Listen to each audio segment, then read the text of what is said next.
Hello guys, welcome to my YouTube channel BEd classes. Bachelor of education में एक बार फिर आपका स्वागत है।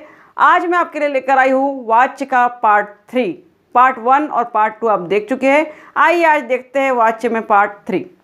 परीक्षा में पूछा जाता है प्रयोग के आधार पर क्रिया के कितने भेद हैं, या प्रयोग के आधार पर क्रियाओं के भेदों को समझाइए। तो प्रयोग के आधार पर क्रिया के 3 भेद होते हैं, या उसे हम वाच्य के प्रयोग भी कहते हैं। प्रयोग के आधार पर क्रिया के भेद या वाच्य के प्रयोग कितने प्रकार के होते हैं। तो वाक्य में क्रिया किसका अनुसरण कर रही है, ध्यान देंगे स्टूडेंट्स। वाक्य में क्रिया किसका अनुसरण कर रही है, कर्ता का, कर्म का या भाव का। इस आधार पर 3 प्रकार के प्रयोग माने गए हैं। पहला प्रयोग कर्तरी प्रयोग, एक्टिव यूज।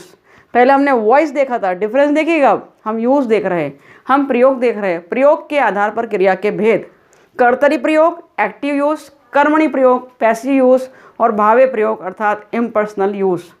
आइए इनको समझते हैं।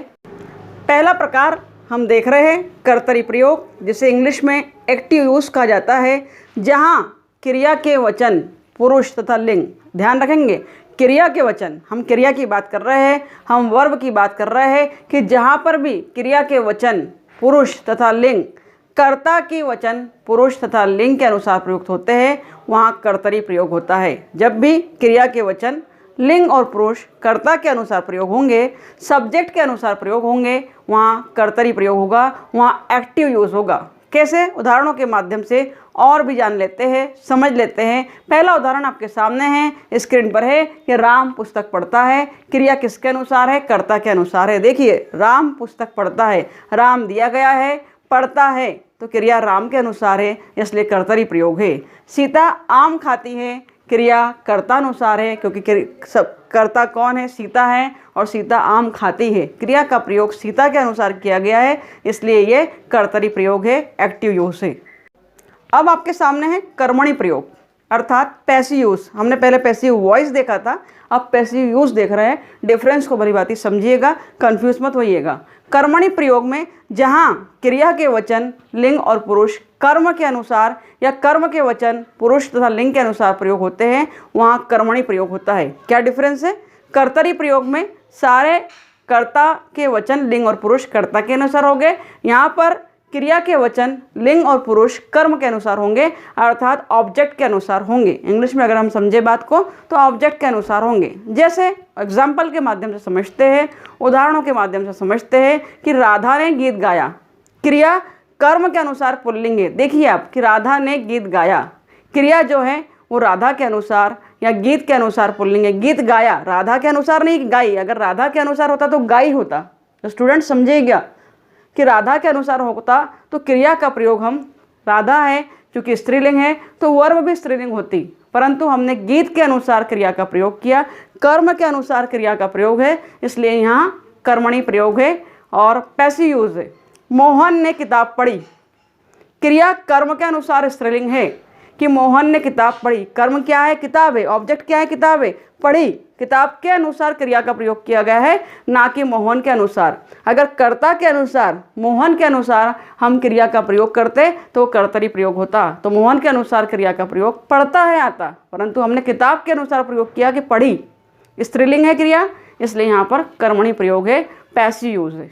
आइए आगे देखते हैं। भावे प्रयोग देख रहे हैं, हमने अभी देखा एक्टिव यूज, फिर पैसिव यूज देखा। अब इम्पर्सनल यूज देख रहे हैं, जिसे भावे यूज भी कहते हैं। अर्थात जब किसी वाक्य की क्रिया के वचन, जब किसी वाक्य की क्रिया, हम वर्ब की बात कर रहे हैं, हम क्रिया की बात कर रहे हैं, जब किसी वाक्य की क्रिया के वचन लिंग और पुरुष में जो परिवर्तन होगा वो ना तो कर्ता के अनुसार होगा, ना ही कर्म के अनुसार होगा, बल्कि वो वचन और पुरुष के अनुसार ना होकर सदैव पुल्लिंग, एक वचन और अन्य पुरुष में हो, तब भावे प्रयोग होगा।